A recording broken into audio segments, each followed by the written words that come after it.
위턱 구치부 임플란트 식립 안내. 안녕하십니까?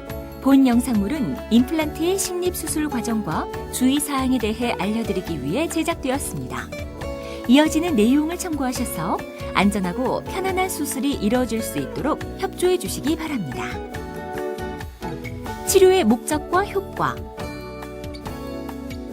사람의 치아는 2개의 앞니와 1개의 송곳니, 그리고 2개의 작은 어금니와 2개의 큰 어금니로 구성되어 상하 좌우 모두 28개가 존재합니다. 충치나 잇몸 질환, 사고 등 다양한 원인에 의해 치아가 상실된 경우 적절한 시기에 이것을 복구해주지 않으면 주변 치아들의 무리한 힘이 가해지면서 치열이 흐트러질 뿐 아니라 해당 부위의 턱뼈가 위축되면서 형태와 기능에 이상이 발생하여 주변의 치아에 대한 손상이 점진적으로 진행됩니다. 손실된 치아를 복구하는 기존의 방법에는 주변의 정상 치아를 깎아 브릿지라는 형태의 보철물을 제작하여 장착하거나 틀니를 제작하여 사용하는 방법 등이 있습니다.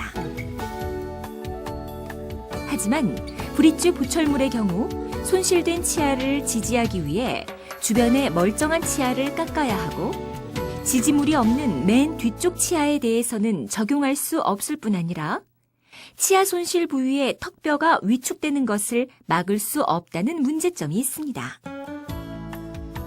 그리고 틀니의 경우 뺐다 끼웠다 하는 번거로움과 이물감뿐 아니라 시간이 지날수록 턱뼈가 위축되어 틀니가 맞지 않게 된다는 문제점이 있습니다. 임플란트는 손실된 치아를 복구하기 위해 턱뼈 속에 식립하는 구조물이며 그 위에 인공치아를 연결함으로써 주변 치아에 손상을 주지 않고 치아를 복구할 뿐 아니라 턱뼈의 위축과 기능장애를 최소화할 수 있다는 장점이 있습니다. 치료 전 준비사항.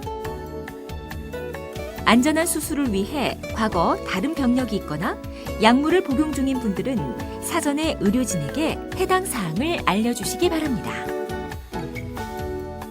수술에 앞서 방사선 사진 촬영을 시행하여 임플란트를 식립할 위치와 주변 구조물을 파악하고 턱뼈와 상악동의 상태를 평가합니다. 그리고 치아가 없는 상태에서 오랜 시간이 경과한 경우에는 턱뼈의 위축이 발생하여 임플란트를 식립하기 어려울 수 있으므로 이러한 환자에 대해서는 자가골이나 합성골을 이식하는 수술을 먼저 시행하고 6개월 정도가 지나 골 이식이 성공적으로 이루어진 다음 임플란트를 식립합니다. 한편 구강 위생이 나쁘거나 치석이 많은 경우에는 임플란트 식립에 앞서 스케일링을 시행하기도 합니다. 그리고 흡연은 혈관을 수축시키고 상처 치유를 더디게 하므로 수술 전후에는 금연하는 것이 좋습니다. 수술 과정과 방법. 임플란트 수술은 수술 부위와 난이도 등에 따라 1시간에서 3시간 정도가 소요되며 환자에 따라서는 그 이상의 시간이 걸리거나 여러 번에 나누어 치료하기도 합니다. 임플란트를 식립할 위치가 결정되면 마취를 시행하는데 일반적으로는 국소 마취를 이용하지만 경우에 따라서는 진정요법이나 가스 마취를 시행하기도 합니다. 수술 순서는 먼저 잇몸을 절개하고 뼈를 노출시킨 뒤 다양한 굵기의 드릴을 단계별로 이용하여 임플란트가 들어갈 공간을 만든 다음 임플란트를 식립하는 순서로 진행됩니다. 임플란트의 식립 과정은 주위 조직의 손상을 최소화하기 위해 매우 느린 속도로 회전하면서 진행됩니다. 임플란트 식립이 진행되는 동안 몸이나 턱을 움직이거나 입을 다물 경우에는 입속의 세균에 의해 임플란트가 오염되거나 기계가 흔들림으로 인해 수술 결과가 나빠질 수 있으므로 조금만 참으면서 의료진의 지시에 잘 따라주시기 바랍니다. 한편 일부 환자에서는 임플란트를 식립하기 위해 상악동 거상술이라는 방법을 사용하기도 합니다. 상악동이란 어금니 위쪽의 뼈 속에 존재하는 빈 공간으로 표면은 코와 연결된 점막으로 이루어져 있으며 내부에는 공기가 차 있습니다. 상악동의 크기는 사람에 따라 다양하며 나이가 들수록 점차 상악동의 크기가 증가하는 경향이 있는데 상악동이 큰 경우에는 턱뼈의 양이 감소되어 있으므로 임플란트를 식립할 공간이 부족할 수 있습니다. 상악동 거상술이란 이러한 환자의 치료를 위해 먼저 특수한 기구를 이용하여 상악동의 바닥을 들어 올리고 빈 공간에 골 이식을 해서 부족한 뼈를 보강한 다음 임플란트를 식립하는 방법을 말합니다. 그리고 턱뼈의 위축이 심한 환자에서는 추가적인 골 이식을 시행하기도 합니다. 이상의 과정을 거쳐 임플란트 식립이 끝난 다음에는 치유 지대주를 연결하고 상처를 봉합하여 수술을 마무리합니다. 그리고 수술이 끝난 다음에는 임플란트가 올바른 위치에 식립되었는지 확인하기 위해 방사선 사진을 촬영합니다. 수술 후 주의사항. 수술 부위에 넣어드린 거즈는 지혈이 되도록 가볍게 물고 있다가 1시간 후에 버리시고 수술 후 침을 뱉으면 출혈이 심해질 수 있으므로 그대로 삼키도록 하십시오. 수술 후 마취에서 깨어나면 통증이 느껴지는데 환자에 따라 통증이 심할 수 있으므로 처방된 진통제와 소염제를 복용하십시오. 수술 부위가 붓는 것을 방지하기 위해 이틀 동안 냉찜질을 시행하는데 아이스팩이나 얼음이 든 비닐봉지를 수건에 싼 것으로 10분간 수술 부위에 댔다가 5분은 쉬는 방법으로 반복하시면 됩니다. 식사는 귀가 후부터 가능하지만 수술 부위에 부담을 줄 수 있으므로 3, 4일간은 죽 등의 유동식을 드시고 뜨겁거나 자극적인 음식은 피해야 하며 수술 부위가 안정될 때까지 반대쪽 치아로 씹는 것이 좋습니다. 양치는 다음 날부터 가능하지만 일주일 정도는 수술 부위를 피해서 칫솔질하시고 소독액으로 가글링 하십시오. 음식 등이 끼었을 때는 혀나 손가락, 이쑤시개 등으로 빼내지 마시고 물로 헹구어내시기 바랍니다. 운동 시 수술 부위가 울려서 통증이 심해질 수 있으므로 수술 후 일주일간 운동은 삼가시고 술, 담배, 사우나 등도 삼가시기 바랍니다. 어금니 부위에 임플란트를 식립한 경우, 특히 상악동 거상술을 시행한 경우에는 상악동이 천공되거나 점막이 손상되기 쉬우므로 수술 후 절대 코를 풀어서는 안 되며 재채기가 나올 때는 입을 벌리고 하셔야 합니다.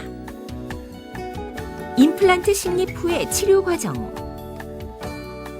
상처 부위의 봉합사는 수술 후 1에서 2주에 걸쳐 제거합니다. 임플란트를 식립한 후에는 주변으로부터 뼈 조직이 자라 들어오면서 골 유착이 이루어지는데 아래턱의 경우 최소한 2, 3개월, 위턱의 경우 최소한 4에서 6개월 이상이 소요되며 식립 부위의 뼈가 약하거나 뼈 이식을 한 경우에는 더 오랜 치유 기간이 필요합니다. 임플란트의 골 유착이 성공적으로 이루어진 다음에는 2차 수술을 시행하는데 2차 수술의 목적은 1차 수술 시에 심어둔 임플란트를 구강 내로 노출시키는 것이 목적이므로 1차 수술보다 쉽고 간단하게 진행됩니다. 2차 수술은 국소마취 하에서 시행되는데 먼저 잇몸을 절개하여 임플란트를 노출시킨 다음 임플란트에 치유 지대주를 연결하고 나서 잇몸을 다시 봉합하는 순서로 진행되며 봉합사는 수술 1에서 2주 사이에 제거합니다. 이제 치유 지대주 주변의 잇몸이 모두 아물고 나면 구강에 본을 떠서 인공 치아를 제작하고 이것을 임플란트에 연결하여 치료를 완료합니다. 한편 골 유착이 진행되는 기간 동안 미용 등의 목적으로 필요하다고 판단될 경우 임시 보철물을 제작하여 착용하기도 합니다. 수술의 합병증과 부작용, 감염과 염증. 입속에는 정상적으로 세균이 존재하고 있으며 임플란트 수술 과정 또는 수술 후 치유 과정에서 수술 부위가 감염되어 염증이 발생할 수 있습니다. 감염이 발생하면 항생제 치료를 시행해야 하는데 염증이 심하고 잇몸뼈가 소실된 경우에는 임플란트를 제거해야 할 수도 있습니다. 신경 손상. 마취 시 바늘이 신경을 건드리거나 임플란트 신입 부위가 신경이나 치조신경관에 근접한 경우에는 혀나 얼굴 부위에 감각 이상이 발생할 수 있습니다. 신경 손상으로 인한 이러한 증상들은 대부분 시간이 지나면서 저절로 호전되지만 아주 드물게는 영구적으로 지속되는 경우도 있습니다. 출혈과 혈종. 임플란트를 신입한 부위나 자가골을 채취한 부위에 출혈로 인한 혈종이 발생할 수 있으며 이 경우 입을 크게 벌리기가 어려워지거나 멍이 들 수 있는데 이러한 증상은 일주 정도 지속되다가 대부분 저절로 호전됩니다. 상악동염. 어금니 부위에 임플란트를 신입한 경우, 특히 상악동 거상술을 시행한 경우에는 상악동이 천공되거나 점막이 손상되기 쉬우며 그로 인해 상악동염이 발생할 수 있습니다. 상악동염이 발생하면 코막힘이나 통증 등 축농증과 비슷한 증상이 나타날 수 있으며 항생제 투여 등 적절한 치료를 시행받아야 합니다. 수술 실패 및 임플란트 제거. 임플란트 신입 시 세균 감염이 발생하거나 임플란트가 신입되는 뼈의 질이 좋지 않은 경우, 환자의 나이나 전신 상태, 치유 능력이 나쁜 경우 등에서는 임플란트 주위로 골유착이 잘 이루어지지 않거나 뼈의 흡수가 발생할 수 있으며 그 정도가 심할 경우에는 임플란트를 제거해야 합니다. 인공치아 보철물의 이상. 골유착이 안정적으로 이루어지면 그 위에 인공치아 보철물을 연결하는데 보철물을 고정하는 나사의 이완이나 적합불량, 음식물을 씹을 때 발생하는 과부하 등으로 인해 보철물의 동요나 손상이 발생할 수 있으며 이 경우 적절한 추가 조치가 필요합니다. 치료를 시행하지 않을 경우 및 다른 치료 방법.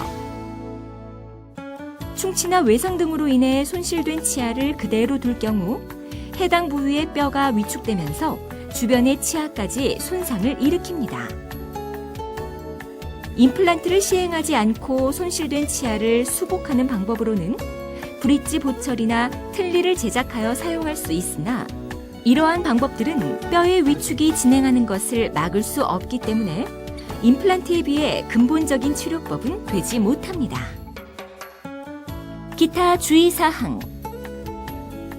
임플란트와 보철물의 발전, 치과적 치료 기술의 발달 등으로 인해 이제 임플란트는 제3의 치아라고 불리울 만큼 많은 사람들이 사용하고 있습니다. 그럼에도 불구하고 임플란트는 본래의 치아에 비해서는 많은 한계점을 가지고 있으며 딱딱한 음식 등에 의한 과부하, 흡연이나 과도한 음주, 골다공증 등 전신질환, 그리고 시간의 경과 등에 의해 손상을 입게 되므로 임플란트를 장기간 사용하기 위해서는 환자 스스로의 적절한 관리가 필수적이라고 할 수 있습니다. 지금까지 임플란트 신입의 절차와 주의사항에 대해 말씀드렸습니다. 감사합니다.